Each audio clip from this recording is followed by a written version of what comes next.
వేదిక మీద ఉన్న పెద్దలు గౌరవ ఉప ముఖ్యమంత్రి శ్రీ బట్టి విక్రమార్క గారికి,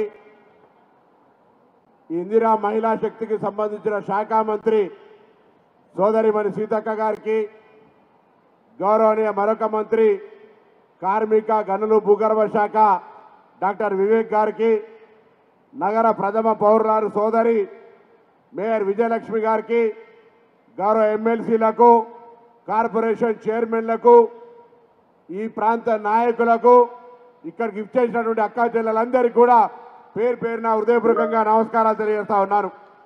అందరూ ఒకసారి గట్టిగా మన గౌరవ ఉప ముఖ్యమంత్రి గారి చప్పట్లతో స్వాగతం చెప్పాల్సింది కోరుతా ఉన్నా.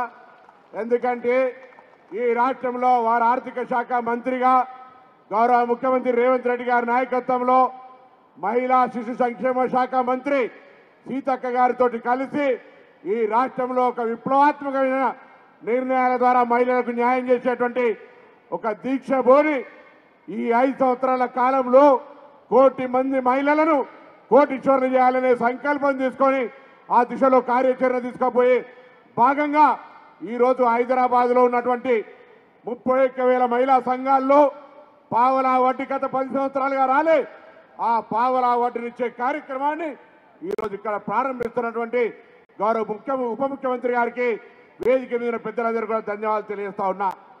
ఈరోజు ధైర్యంగా మహిళలకు మేమున్నామని చెప్పేటువంటి మా నాయకురాలు సోనియా గాంధీ గారి పార్టీగా, కాంగ్రెస్ పార్టీగా ఆనాడు ప్రధానమంత్రి ఇందిరాగాంధీ వారసులంగా ఈరోజు మీ ముందు నిల్చొని మహిళలకు న్యాయం చేయగలుగుతాం, మహిళలకు న్యాయం చేసే పార్టీ కాంగ్రెస్ పార్టీ మాత్రమే అని చెప్పడానికి ఇలా మీ ముందుకు వచ్చినామనే మాట మనం చేస్తా ఉన్నాం. ఇప్పుడే వేదిక మీద సీతక్క గారు అనేక పథకాలు చెప్పినారు.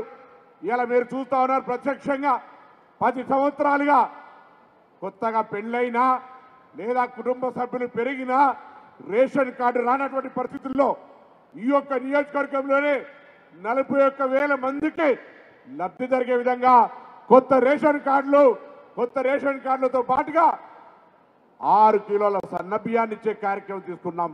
ఇలా మీరు చూస్తా ఉన్నారు పండుగలకు పబ్బానికి అవ్వగారింటికైనా అత్తగారింటికైనా గుడికి పోయినా బడికి పోయినా లేదా ఎక్కడికైనా పోతే కూడా ఇలా ఉచితంగా బస్సు సౌకర్యాన్ని కలిగజేసినాం. 222 కోట్ల మంది 7,400 కోట్ల విలువ కలిగిన బస్సు ప్రయాణాన్ని ఉచితంగా ఇచ్చినాం. 200 యూనిట్ల ఉచిత విద్యుత్ ఇస్తా ఉన్నాం. ఒక మాట మాత్రం మీకు తెలియజేస్తా ఉన్నా, ఈరోజు ఈ ప్రభుత్వం విశ్వాసంగా మహిళల పట్ల గౌరవంగా మహిళలకు న్యాయం చేయాలి, మహిళలను ఉన్నత స్థానానికి తీసుకుపోవాలనే ఆలోచనతోటి నిండు మనసుతోటి ఉంది. మీ ఆశీర్వచనం కావాలి.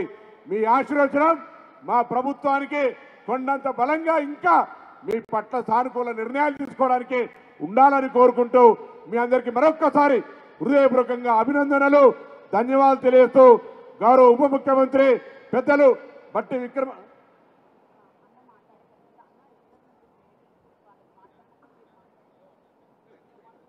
సభాధ్యక్షురాలు కార్యక్రమ నిర్వహణ